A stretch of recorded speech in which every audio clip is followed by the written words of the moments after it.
Hey everyone, this is Keegan from National Powersports.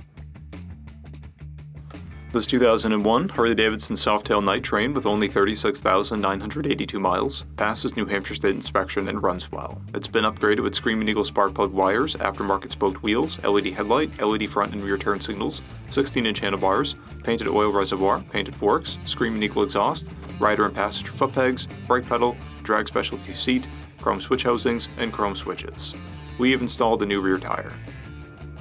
With custom styling and rugged power, the Night Train is an uncluttered cruiser that focuses on riding essentials. Powered by an 88 cubic inch V-twin motor, the Night Train puts 67 horsepower and 86 foot-pounds of torque through a 5-speed transmission. It weighs in at 630 pounds and has a 26.8 inch seat height. To see everything we know about this vehicle, including full mechanical and cosmetic condition reports, the service repair order, high-resolution photos, and more, please visit the listing on our website. We have also purchased the CycleCheck's Vehicle History Report.